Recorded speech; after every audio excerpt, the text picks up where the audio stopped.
हमें अपने जीवन के उद्धार के लिए सतगुरु की जरूरत है। अब प्रश्न यह है कि हम कैसे पहचानें कि असली और सच्चा और पूर्ण गुरु यही है। वैसे तो अपनी अकल बुद्धि चतुराई से सतगुरु की खोज हम कर ही नहीं सकते। यदि हमारे अंदर परमात्मा से मिलने की जिज्ञासा है, इच्छा है, तो वह खुद ही सतगुरु को हमारे पास भेजकर हमें अपने से मिलाने का प्रबंध करता है। फिर भी संत मत के अनुसार हमें गुरु धारण करने से पहले हमें 3 बातों का ख्याल रखना चाहिए। पहली बात यह है कि गुरु पूरा यानी पूर्ण गुरु होना चाहिए। दूसरी बात यह है कि गुरु मंगता नहीं होना चाहिए, यानी वह शिष्य के धन की ओर उसका ध्यान नहीं होना चाहिए। तीसरी बात यह है गुरु वक्त का जीवित गुरु होना चाहिए। तो पूर्ण संतों ने सावधान किया है कि गुरु होना ही काफ़ी नहीं, गुरु पूर्ण होना चाहिए। पूरा गुरु वही है जो अपनी आत्मा परमात्मा में अभेद करके उसका रूप हो चुका हो। केवल ऐसा महात्मा ही दूसरे जीवों को सच्ची प्रभु भक्ति द्वारा प्रभु से मिलाप करा सकता है। गुरु अर्जुन देव जी फरमाते हैं, सतपुरुष जिन जानिया सतगुर जिसका नाव, तिसके संग सिख उधरे नानक हरि गुण गाओ। ऐसे महात्मा के दर्शन से मिलाप से हमारे मन की सारी शंकाएं खत्म हो जाएं और हमारे अंदर एक अजीब सी हलचल पैदा हो जाए और हमारे अंदर घंटी बज जाए और हमारी आत्मा को तसल्ली हो जाए, तो समझो यही पूरा गुरु है। स्वामी जी महाराज भी अपनी वाणी में यही फरमाते हैं कि शब्द स्वरूपी शब्द अभ्यासी गुरु को ही तलाश करनी चाहिए। गुरु सोई जो शब्द स्नेही, शब्द बिना दूसर नहीं सेई। शब्द कमावे सो गुर पूरा, उन चरणन की हो जा धूरा। और पहचान करो मत कोई, लक्ष्य अलक्ष्य देखो ना सोई। शब्द भेद लेकर तुम उनसे, शब्द कमाओ तुम तन मन में। आप फरमाते हैं कि महात्मा के कौम, मजहब, मुल्क आदि को ना देखो, केवल यह देखो कि वह शब्द स्वरूपी और शब्द अभ्यासी हो, यानी वह खुद नाम का धनी हो और जीवों को भी केवल नाम की कमाई द्वारा पार लगा सके। हजरत ईसा भी यही कहते हैं कि अगर महात्मा पूरा नहीं होगा तो वह खुद भी अपने शिष्यों के साथ डूब जाएगा। फरमाया है, अगर अंधा अंधे का मार्गदर्शन करेगा तो दोनों गड्ढे में गिरेंगे। पलटू साहिब भी यही फरमाते हैं, धुन आने जो गगन की सो मेरा गुरुदेव। पूरे और सच्चे गुरु की यही पहचान है कि वह हमारी आत्मा को अनहद शब्द के साथ जोड़ देते हैं।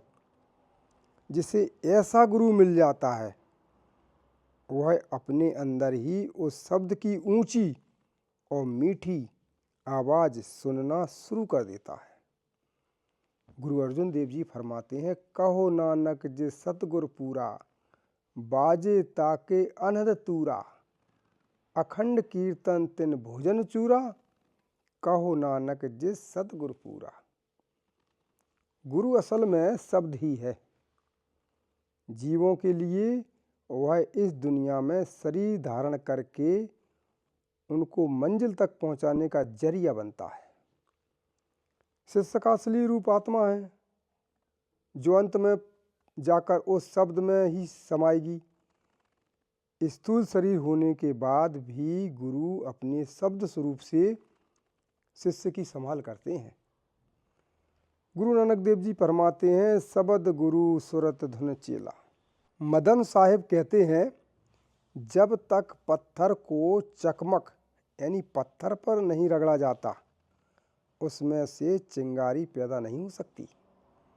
तेहू बिना संजोग ज्ञान गुरु होत नहीं उजियारी।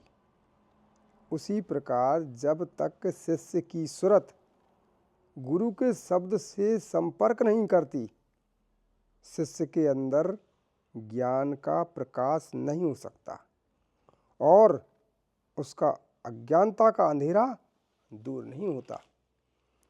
गुरु नानक देव जी ने फरमाया है, घर में घर दिखाई दे सो सतगुर पुरख सुजान। पंच शब्द धुनकार धुन तह बाजे शब्द निशान। हमें ऐसा 5 शब्द का भेदी गुरु चाहिए, वही हमें इस संसार सागर से पार करवा सकता है। स्वामी जी महाराज ने भी फरमाया है, घर में घर गुरु दिखलावे, धुन शब्द 5 बतलावे। धुन अब सुरत लगाओ, इस घर से उस घर जाओ। ऐसा गुरु अपने द्वारा दी गई नाम की दात की कोई कीमत नहीं मांगता। यानी गुरु दाता है, मांगता नहीं। उसका उपकार क्या अमीर क्या गरीब सबके लिए एक सा है। उसे इसी बात में खुशी है कि जीवों को शारीरिक जीवन यानी जन्म मरण के बंधनों से मुक्त करें। संत सद्गुरु बाहर से चाहे किसी भी भेष में क्यों ना हो, उनकी दृष्टि केवल आत्मा और आध्यात्मिकता की ओर होती है। बिना कोई नया मजहब या शरीयत बनाते हैं और न किसी धर्म के रीति रिवाजों में बाधा डालते हैं, बिना किसी अंधविश्वास को मानते हैं और न किसी को अंधविश्वास का कैदी बनाते हैं। वे तो नगद धर्म के व्यापारी होते हैं, उधार या मरने के बाद मुक्ति का भरोसा नहीं दिलाते।